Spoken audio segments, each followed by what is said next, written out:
Babylon is a new drama epic that was just released in theaters over this past weekend. It is written and directed by Damien Chazelle. Damien Chazelle is the man responsible for bringing us La La Land and Whiplash and First Man. This film has a talented cast starring Brad Pitt, Margot Robbie, Diego Cavuela, I think that's how you say his name, Gene Smart, Tobey Maguire. There's actually a bunch of other cameos of other actors. I don't want to give those away. The story here takes place in the 1920s, and it follows the rise and fall of several different ambitious dreamers at different points in their lives and career. And it follows these dreamers on a path through depravity and decadence and success and failure and all of the things that come with an evolving landscape in 1920s Hollywood. I would consider myself a fan of Damien Chazelle. I have enjoyed his other films, most notably Whiplash and First Man, I think are my two favorite films from him. Starting with the positives, this is an incredibly well-made film. That's not breaking news to anybody that knows Damien Chazelle and has seen the kind of craftsmanship that he puts into his other films, but for sure I thought that was like the first thing I wanted to single out about this one. From a technical standpoint, this film is made almost impeccably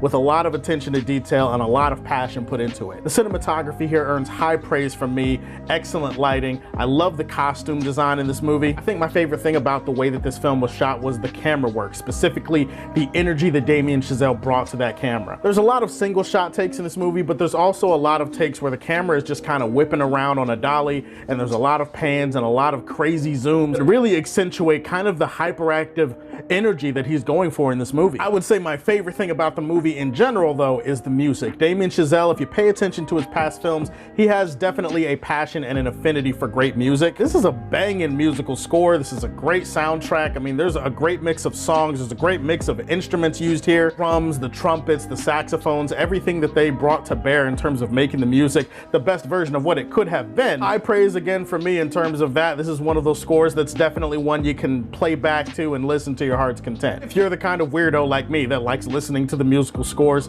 for movies in your spare time. If you don't, well, you know, you'll still bob your head a little bit. There are some great performers in this movie, and if they don't perform, it probably would be a bigger story than if I tell you that they performed pretty well. But I'm here to make a long story short. They perform really well in this movie. Margot Robbie, in particular, is probably the best performance in the entire film. From the moment Margot Robbie steps on screen in this movie, you can tell, like, oh, she's gonna steal the spotlight in every single scene that she's in. She's an absolute firecracker in this movie. Brad Pitt is really cool here as kind of like, he shows kind of the aging star persona of Hollywood, and that's kind of fun because it's kind of what Brad Pitt is in real life in a way. Diego Cueva, I hope I'm not getting his last name wrong, but he plays a very important character in this movie. You could argue maybe the main character of the movie. He was great as well, a really understated and reserved performance at times, but when he needs to get loud with it, when he needs to bring that emotion, Damien Chazelle really did a good job at pushing him to the point that he needed to get to. I like this movie because it's wild and it's out there and it's kind of outrageous,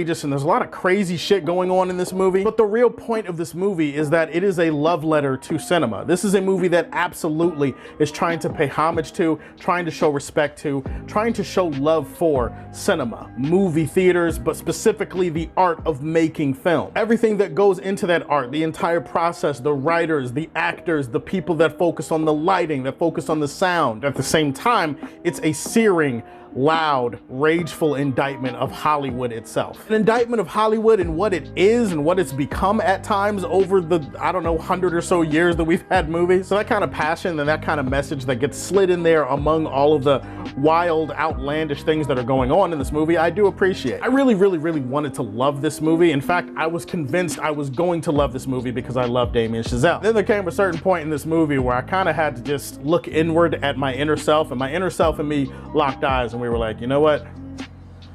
This movie ain't it. That's not to say the movie is bad. I think it's a good movie, but I think it is incredibly flawed, and I was very frustrated watching this movie at different points. There's people are gonna make a big deal about the runtime. You guys know me, I love long movies, generally speaking. I look forward to long movies, as long as the ends justify the means. What I can tell you about this movie is that the ends definitely, in my opinion, do not justify the means, because I don't think there's enough story here to really hold your attention and really keep you captivated for 3 hours. At the very least, the way they decide decided to tell the story, how they decided to do it. I think that's the biggest issue with this movie in terms of its structure. There's a lot of scenes in this movie that just feel like gigantic time wasters. There are a lot of scenes in this movie that just feel like they're not adding to the overall story or to the characters in any meaningful way. A lot of scenes in this movie feel like they're just thrown into this movie to be like, oh, look at how wild we are. Look at how Wolf of Wall Street we are. I do get it. You're depicting a certain period in Hollywood that probably some of which still occurs today in Hollywood. The movie was more interested in that type of shit and scenes like that don't really lead to anything than it was in scenes that are actually gonna build the characters up. In the choppy way that they decided to edit and flow this movie together, you're seeing a lot of different perspectives from different characters, different subplots at different years and different points in their lives. Some of it you're following, and then the movie will cut back and focus on characters that you forgot were even in the movie like for 30 minutes. It struggles to really juggle all of these characters and subplots together and put it together in a cohesive way that makes you feel like it was earned by the end of the film. From like an editing and storytelling standpoint, the movie's kind of a mess, and then you add in the fact that there's just a bunch of unnecessary scenes in here. I found myself bored by the time we got to the second act. Like, I get it that the movie's focus is excess, but this is a movie that feels more self-indulgent than it feels revolutionary or revelatory. Overall, Babylon was a fine, well-made movie that I honestly don't think needed to be 3 hours. I'm gonna leave this one in the Daily Planet. Have you seen it? What did you think about it? Give me your thoughts on the film in the comment section down below. Please like and subscribe to the Superfan Show, and if you like what you see, tell me how you feel, and stay tuned to hear more from the Man of Steel. Peace.